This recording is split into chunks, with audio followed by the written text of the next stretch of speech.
40inbox.com here, and we're going to be checking out this article where Bud Light sales plunge by 23.9% as the brand risks losing number one status.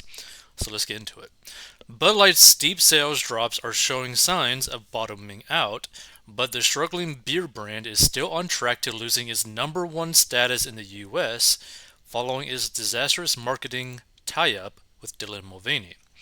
Sales of Bud Light plunged 23.9% for the week ended May 27th, slightly better than the 25.7% drop a week earlier, and marking the first time that the sales decline didn't grow worse versus the previous week, according to data from Bump Williams Consulting and Nielsen IQ.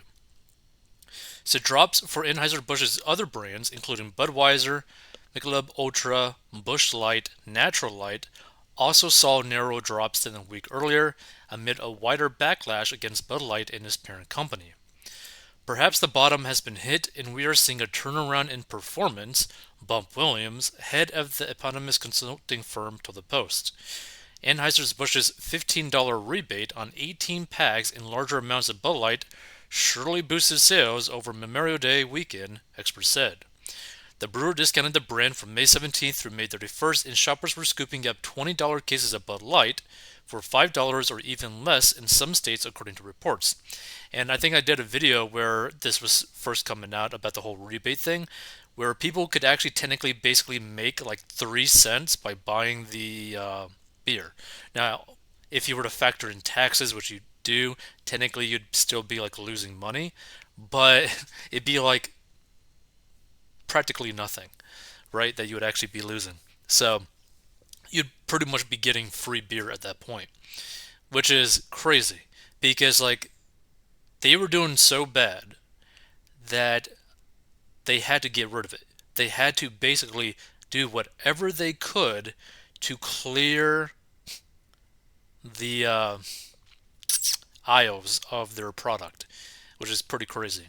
Like imagine that people like hated your product so much that you paid them to buy your product so that you could just boost up your numbers, right?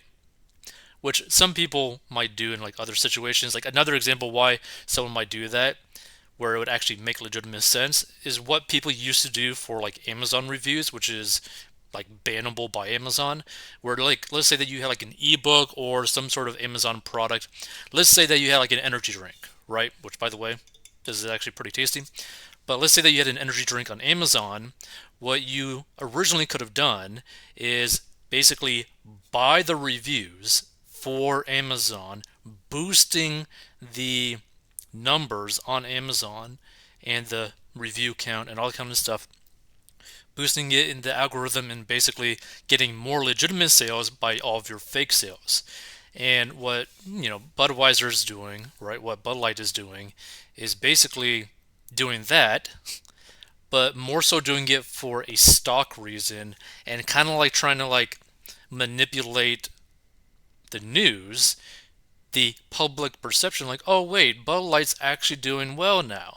Oh wait, the hate against Bud Light is lessening, so it's not really that big of a deal anymore.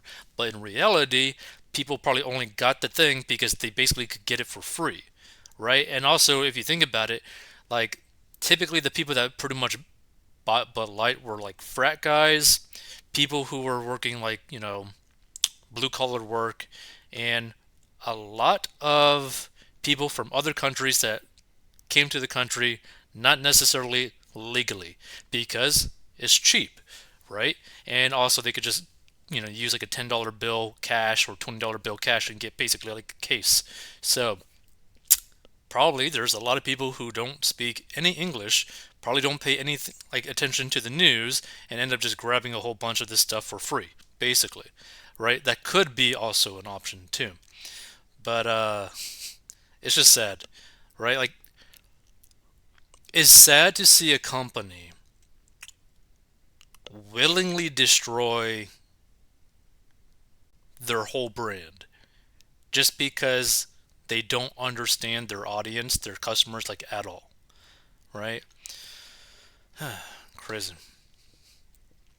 So price probably has a lot to do with improved trends. Williams said, I expect to see a lot more price discounting on Anheuser-Busch's portfolio this summer to try and persuade consumers to come back.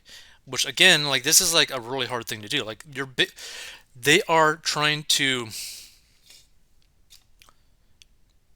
boost their numbers, trying to convince people to come back, but basically in like a very illegitimate way, right?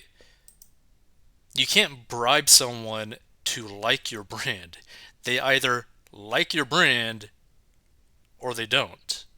And if you end up doing something where they just simply do not like your brand anymore, they're probably never going to come back.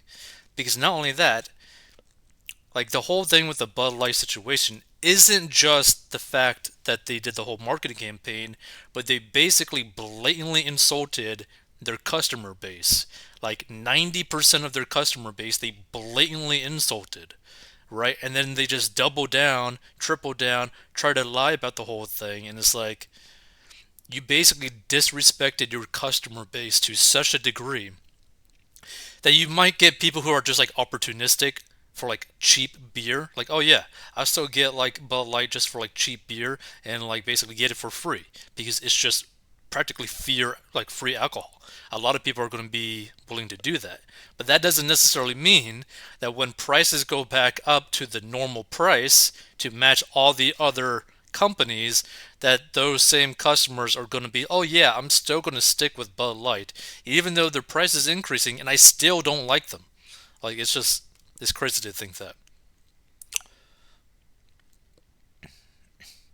So sales volume or number of cases sold containing 12 cans or more was down 27.8% compared with 29.5%, marking the first time the declines didn't grow steeper in the 7 weeks that this data has been tracked. Nevertheless, the 20% plus declines are endangering Bud Light's its perch as the number one beer in the US, as Modelo has been outselling it for weeks now.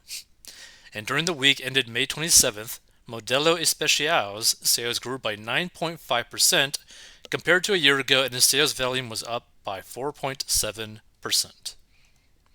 The beer brand's market share is 8.2% compared with Bud Light's 7.2% for the week, and year-to-date data shows that Bud Light remains the number one beer at a 9.1% market share compared with Modelo's 8.0 market share, according to Bump Williams Consulting and Nielsen IQ. So Bud Light had better reverse the decline soon if it hopes to retain shelf space at retailers, a former Anheuser-Busch executive warned.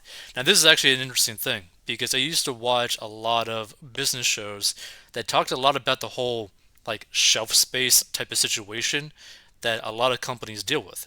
Like for example, Walmart, for based off my memory, so don't take it for like take it as like a grain of salt. But based off my memory, Walmart typically has like allocates like shelf space to a product for like 3 months typically for like their order, right? And they do it like they basically get the products and then they pay that company like 3 months after they sell, after they do the whole shelving thing. It's like a really weird process. Basically, all these like big, like massive chains, Walmart, Target, Costco, whatever kind of stuff, right? Well, maybe not Costco, but Publix, like all these like grocery main supermarket stores, whatever exists in your area. Like, say again, you got like an energy drink company, right? You will basically sell like I don't know, like let's say like 100,000 energy drinks, well, maybe not 100,000, let's say 10,000 energy drinks to that grocery store, right? Which will typically take about, I don't know, like 3 months to sell, right? But you're not actually going to get paid by that company until like the 3 months are up when they actually sell all the product. So basically, you're loaning the product to the grocery store, then you're going to get paid back a few months down the road, but also you are typically giving more of a percentage to the supermarket depending on where it is on the shelf, right? Whether it be high up, down low, in the center, or where it's actually located on the store. could actually be like a pretty big difference, right? And let's just say like let's do kind of like I don't know, like maybe exact numbers. I don't know. This is probably like what, like 250 depending on the store inside the grocery stores, right? For like a Ghost energy drink can, zero sugar. By the way, these taste pretty good. But for the like customers, about like 250. The grocery store is probably buying it from the manufacturer for or the company for about like 50 cents to $1, right? But they might charge more, right? Or they might end up basically tacking on things or like decreasing. Okay, the best way to put it is okay, so let's say that it costs the company that manufactures this energy drink 10 cents per can. Let's just say that, right? They sell it to like Walmart for like 60 cents a can, right? But they don't get paid that till like 3 months later.